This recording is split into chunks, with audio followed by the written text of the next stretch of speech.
Marshal Bernadotte and his workings in Sweden after he leaves Napoleon, more or less.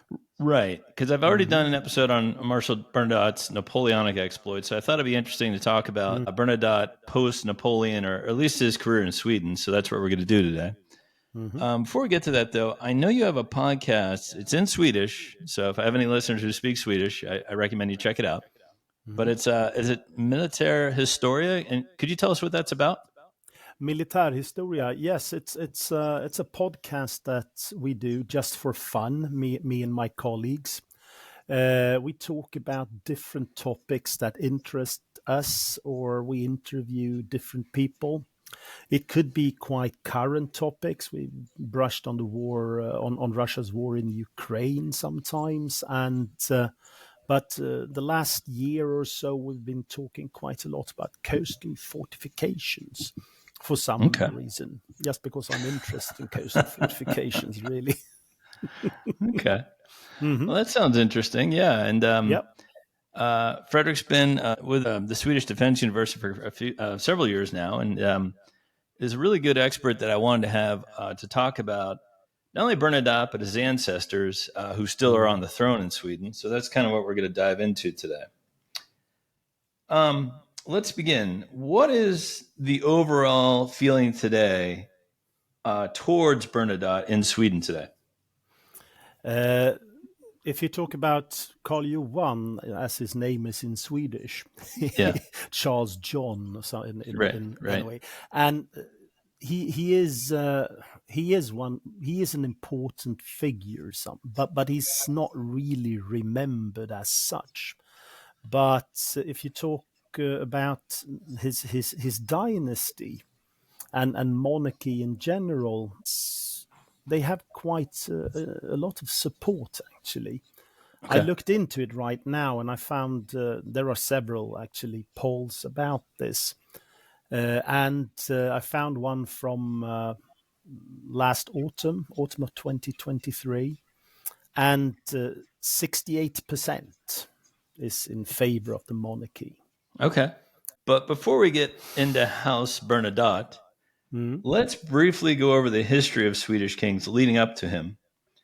What was the state of the Swedish monarchy in the 1790s, early 1800s? I know King Gustav III was assassinated in 1792. Can you kind of give us the background leading up to Bernadotte? Yeah, absolutely.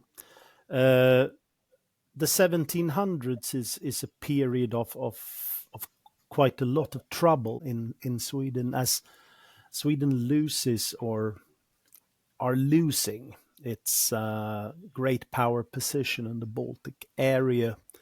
And it's really the Great Northern War that ends in 1721. It starts in 1700, so it goes on for 20 years. And Sweden is at war with Denmark and Brandenburg and Saxony, Poland, and Russia for more than 20 years. And it doesn't really end good. And that starts a downward spiral, more or less. But after Charles XII dies in 1718, a period is called the Age of Liberty, where the parliament has power, more or less, and the kings are degraded in a way, replaced with a name stamp, actually. And when Gustav III becomes king, he becomes king with a very, very liberal law system, or for instance, it's the first Freedom of the Press Act in the world that you have. But when he comes to power, one of the first things that he actually do is he makes a coup d'état. And he doesn't really call it that, but he takes power and becomes king again. Like a despotic king, and that's what actually starts an ongoing political battle, really, between royalty and between the nobility. and the nobles that have been in charge up until then. So they lose power quite a lot. In the early 1700s, there are two political parties called Hats and the Caps. It's funny names, but and actually the Hats are supported by France and want to go to war with Russia all the time. The Caps, more England, Russia, don't really want to go to war with anybody. So you have an ongoing political conflict, really. And that's what you see when Gustav III is murdered in 1792. So that's one of the big things that you can see going on here in the late 70s. Yeah, even his murder though is it's somewhat dramatic too, right? Like he got a letter that said, you know, that you may be killed tonight, and he was like, whatever, and he went to I think it was a costume party or something like that. Yep, it's a costume party at the opera. Where he has his own rooms at the opera. And but Gustav III he's a theater king. He's often said to be a theater king. He writes his own plays and he plays in them, etc. But he is a ruthless person as well. One has to realize. And when you see him in movies and etc., he's often portrayed as quite feminine, wearing makeup, etc. But I mean, this is one of the most ruthless kings that have had power, because he goes to war himself. He leads armies himself. He's not afraid of anything. And that's why he goes to the party, to the costume party. And everybody knows who he is. And he's not killed outright, right? Like he survives for a little bit. No. It takes 2 weeks, more or less, for him to die. You can still see they put him in a chair, and you can still see that chair. It's still kept, so you can see the blood stains on the chair. But it takes him 2 weeks to die. And then his son Gustav IV takes over. How did he perform as king? He is not his father's son. He is not. He does not have the characters his father had, and the political nose, because Gustav III, he could talk to people and he maneuvered. So he used like the peasants and the bourgeoisie against the nobles. Gustav IV couldn't, because he did not have that political character, and he couldn't. That diplomatic skill that you need. The diplomatic skill, exactly. Yeah. Because one thing that is important to remember is that Gustav III, he goes to war with Russia in 1788. And one of the first things, and it doesn't really go all that well, but one of the things that happens there is what's called the Anjala Union, which is a group of officers that more or less rebel against him and say, we want peace with Russia and we want to go back to the old ways, more or less, when we were in charge and you weren't. So and they are this rebellion is put down, but I think one person is actually executed, but he uses the other groups against the nobles. Right. So you have a political conflict going on. Yeah, it's hard to turn back the clock. I know when Louis XVIII came back to France after Napoleon had been there for 15 years, he tried to go back to the way things were, and people were like, no, your time is, it's not going to work. Yeah. Exactly that. The same kind of opposition from nobles and the nobility meets Gustav IV, and he's a very headstrong man, very, very stubborn.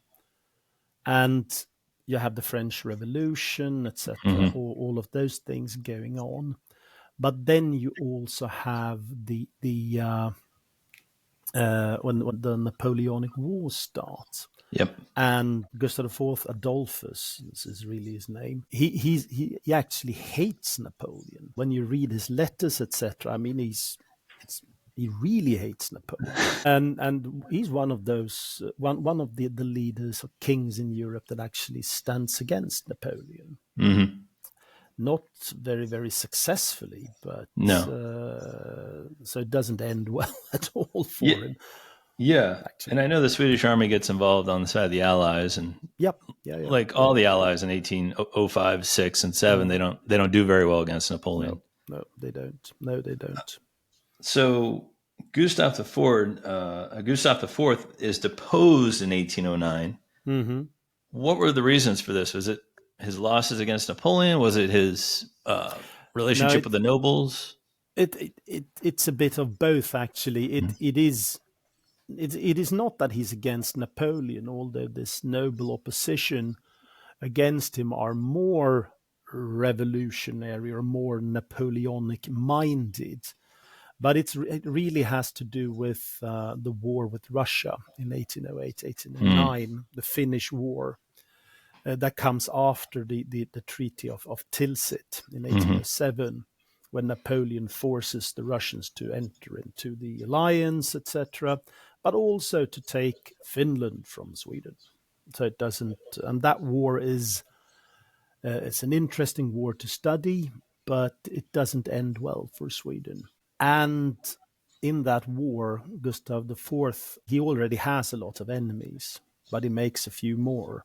He degrades all the guards regiments because he thinks they're cowards. So he deposes them of their ranks and everything, which doesn't really the go officers over well. don't. No, they don't. Doesn't really go that well with the officer corps.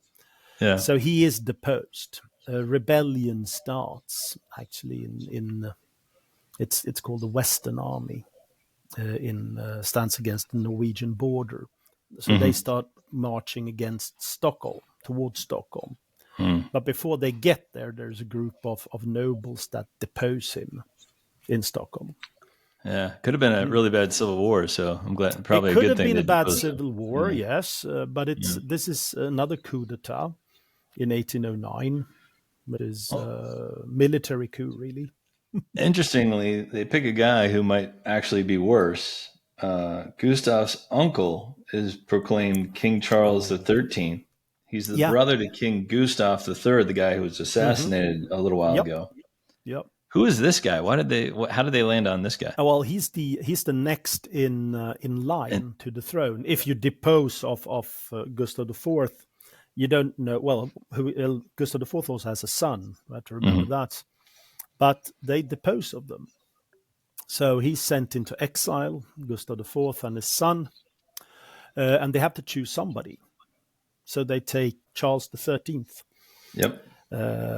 Gustav IV's uncle, and he's the younger brother of Gustav III. He's the great admiral, so he's been to war a few times. He's not that successful, but he's also a mysticist and kind of into Freemasonry and things like that. But he is. He's probably also involved in these plans to depose his nephew. He's one of those. He's 60 years old when he takes over, and yes, he's somewhat infirmed during the reign, right? Like he's old. He's old, and he's quite ill during his reign, and he doesn't have any legitimate children. He has a bunch of other children. Well, so therein lies the problem. Like we have this guy who's 60. He's not very healthy. He has no legitimate children. And even though he rules till 1818, Sweden realizes we need to find a crown prince. So how did they select Bernadotte? I mean, he was an impressive marshal, but not one of Napoleon's best. No. Who were the other candidates? Did they look around Europe, or how did they settle upon Bernadotte, do you think? Yeah, this is an interesting episode. First, they choose the noble groups around Charles XIII. They pick a Danish prince, Carl August. He is he's a very, very popular guy. He's also related to the Swedish, the monarchy as such, the Swedish kings. So he's the first choice. He's the really first choice, and he's a quite important and, as I said, popular guy. But the thing is, he dies very, very suddenly. So he's adopted by Charles XIII but he dies from stroke. Actually, he's on military maneuvers, and he dies like that. But when he dies, there are rumors that he is poisoned, actually, by the Gustavians, the people behind or around Gustav III and Gustav IV. And there is a lot of political turmoil surrounding his death. And there is a big monument at the place where he actually died. And then you come into the position, okay, we need another. I've heard they also looked at Prince Eugene, Napoleon's stepson. Yeah. They have looked at different persons of people who should replace. But Carl August is one thing that is also interesting is that when he is buried in Stockholm in 1810, you have a big riot. It's called what's the assassination of von Fersen.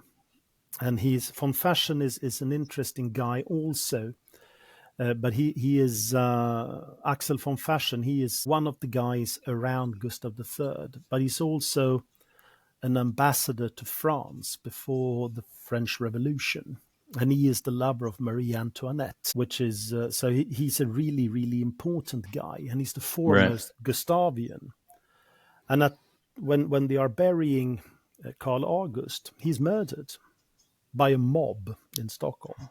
It sounds like a movie, like all this drama. Yes, it is. It is really like a movie. So in this process, and he is murdered, of course, by the opposition. It's an instigated murder because they do not want the foremost Gustavian in place. Well, I've also read that, during the Napoleonic Wars, Bernadotte captured a small Swedish army, but a Swedish army nonetheless. And apparently he treated them very well. And the officers went back to Sweden and said, this guy might be the right guy. I've heard that story too. There can be some truth to it. I really think that they want this opposition around Charles, the opposition to the Gustavians, the officers surrounding Charles XIII. They really want a guy who can take back Finland, beat the Russians. That's what they really want. And when you're entering into these periods, 1810, 11, the relationship between Napoleon and Russia is going quite bad. Yeah, and Bernadotte, for all his foibles, he was a good general. He was a good administrator. Although he and Napoleon didn't really get along because they were, in my opinion, they were very similar people. And they have a big talk before Bernadotte takes the crown prince role, and Napoleon says, "Look, don't turn against me." And Bernadotte wisely says, "Well, I can't promise you that. It depends on your behavior." So why did Bernadotte eventually have to turn on Napoleon, do you think? Yeah, it's an interesting thing because actually when he's chosen as king, it's a guy called Mörner who is the so-called kingmaker, and he asks him really to just become king. And when he becomes king and starts to do his analysis of what we're going to do, really, this is when you see that he starts to actually turn on Napoleon quite early. One thing that we have to remember is that, as you said, they are quite similar people. And Bernadotte is not the greatest of generals or marshals among the French marshals. He's an okay general, but he's really an administrator and a political mind. He's a political man. And Napoleon and him, they already have a kind of a falling out concerning Desiree Clary, because there are things that goes on there too. Yep. That's an excellent point. For those who don't know, Bernadotte's married to Napoleon's ex-girlfriend, Desiree Clary, which actually brings me to my next point. So Bernadotte takes the crown prince role. He moves to Sweden. Yep. How did he adjust to his new environment, and how did Desiree adjust to her new country? Bernadotte, he finds himself quite well in this new role. Actually, there are stories that he wants his rooms heated up very, very, very, very warm, and he doesn't really go out of bed until late in the afternoon. So he sits in bed and dictates all his letters, etc. Desiree or Queen Desideria, that she's called in Sweden, she doesn't like it at all. No. That's why she lives in Paris. So she stays in Paris. Yeah. Yeah, which is shocking. Like your husband's ruling a country and you're still in Paris, but But eventually she does join him there. Yeah, she does. But she doesn't like it at all, actually. So she lives. She has her own palace, actually, that she lives in, right outside Stockholm. But she really she has a strange rhythm. She goes up around 2 or 3 in the afternoon, and she stays awake all night, etc. Lots of funny things about that. I've heard she would call on people like at 3 a.m. because that's when she was up. Absolutely, yeah. Absolutely. So her ladies in waiting had to stay up all night.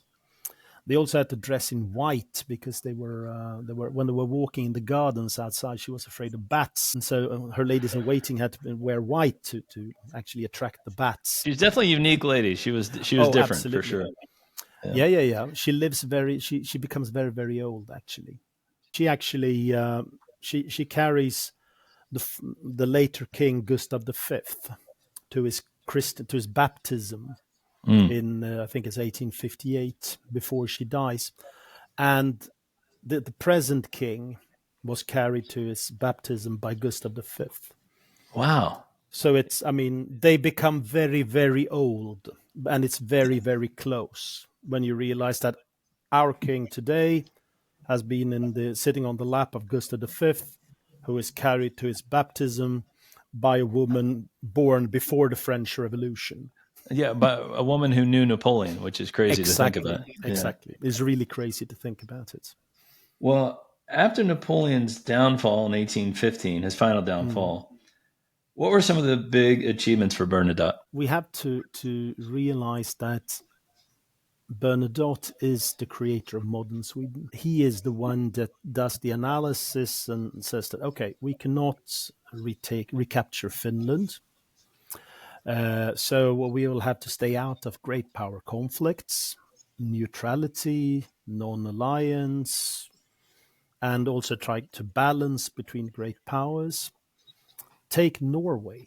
That is one of the big things. He takes Norway from Denmark, reduces Denmark to minor power. And then, so the union between Sweden and Norway, it's an island. So strategically, he is the creator of modern Sweden. His other achievements, apart from that, is that he pays off the national debt, which is quite substantial after many years of war. He also accepts relatively liberal economic policies. He is not a liberal. You have to realize that he becomes increasingly conservative over the years. So these are some of his greater achievements after that in somewhere around freedom of the press, etc. One thing that comes during his reign is public schooling. In 1840, public school for everybody, 1840. Smart. Yes, so he does quite a lot of these things, political reforms, not political reforms, economic reforms, not really political reforms. And he becomes increasingly conservative, actually. Yeah, he could be quite autocratic, and he sometimes censored the press. Absolutely, he does.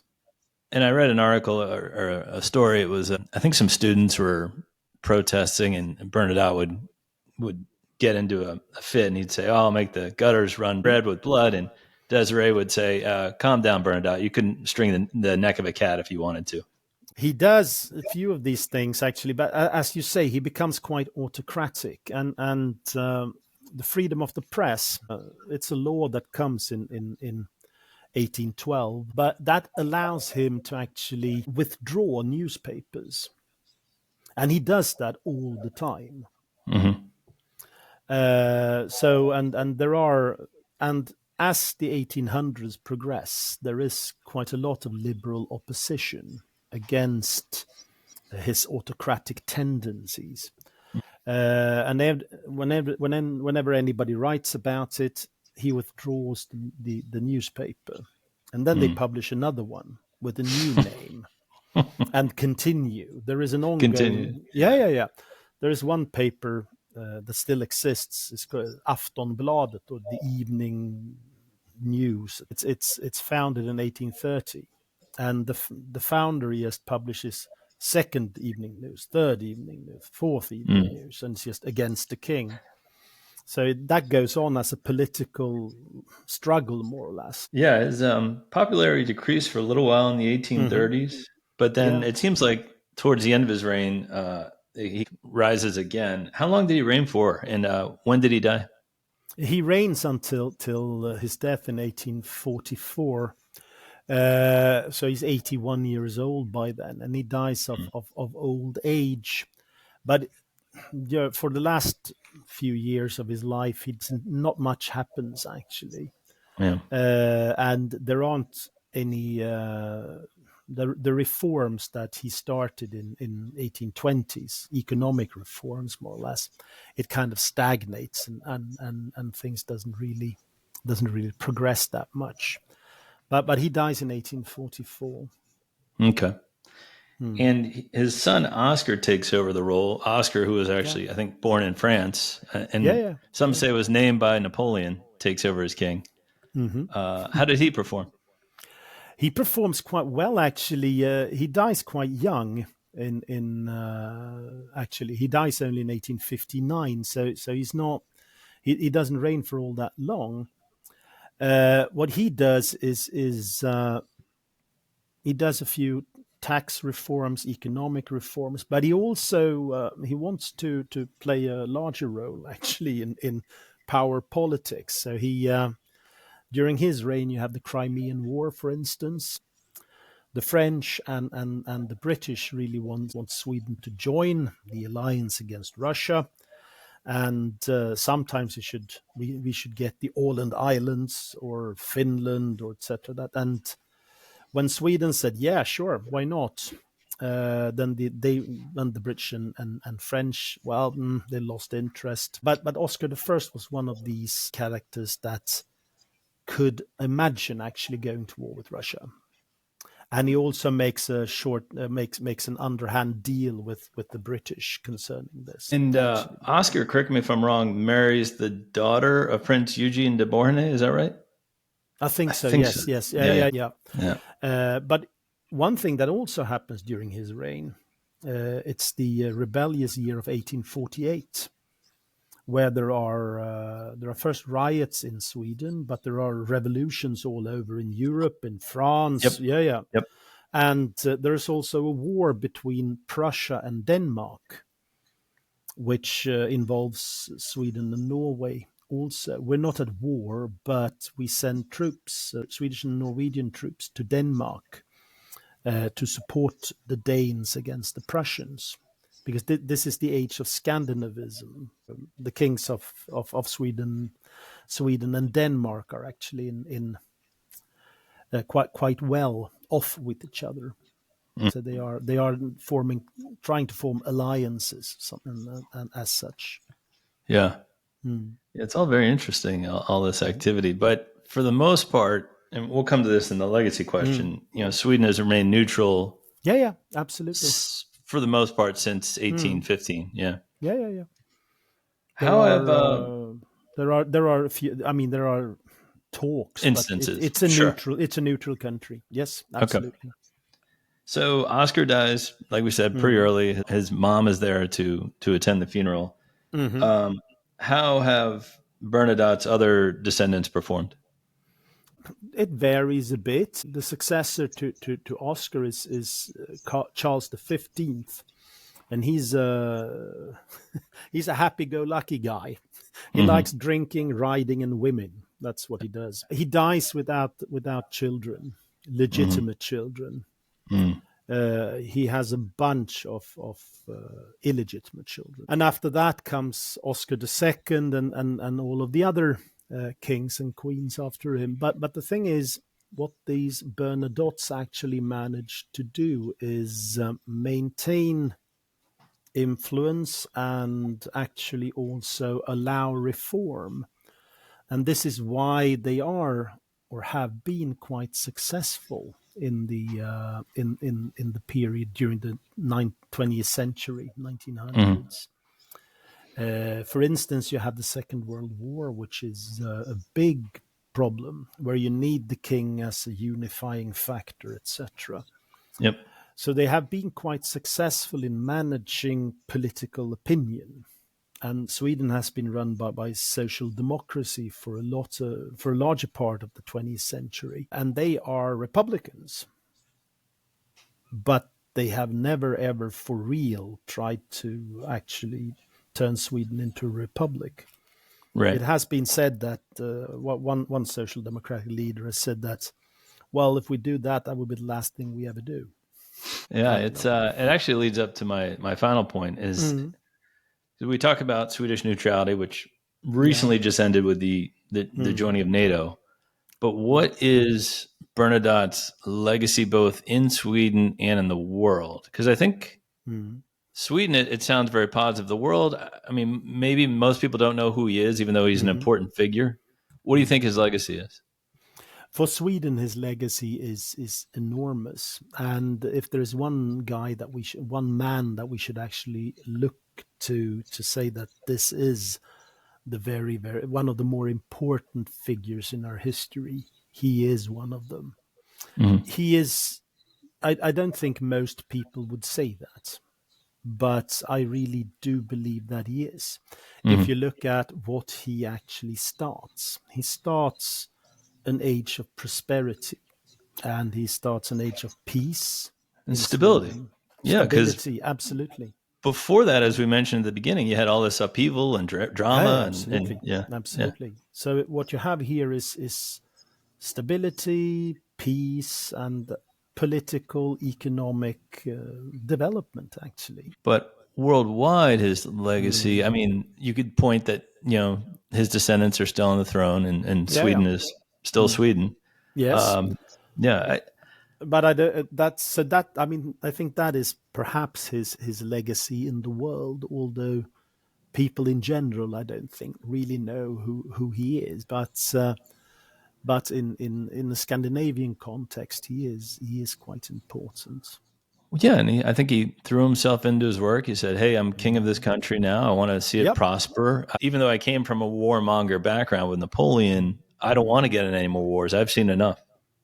He's seen enough, and it's also but that's his political sense, that he actually realizes that if we go to war, this is very, very. You never know the end. And where it will end. The end game of it. You're right. Yeah, and what happened to Napoleon, I'm sure, was a good lesson for Bernadotte. Like, I don't want that to happen to me or Sweden. Exactly. That's what he is actually very conscious about, because first of all, you have Gustav IV. He is alive. I don't remember when he dies. He dies in Switzerland. But his son is alive until the 1870s. He dies in 1877, I think, in Vienna. But he dies childless. There is an alternative. And for a large part of the 1800s, you have Gustavians and people that actually were looking to, we should perhaps replace this usurper, etc. So there are these groups as well. Right. And he's very conscious about that. Yeah, I mean, if there's a whole group of people who are legitimists and want this other guy on the throne, you have to be very careful with how you handle the throne. Yeah, absolutely. Yeah.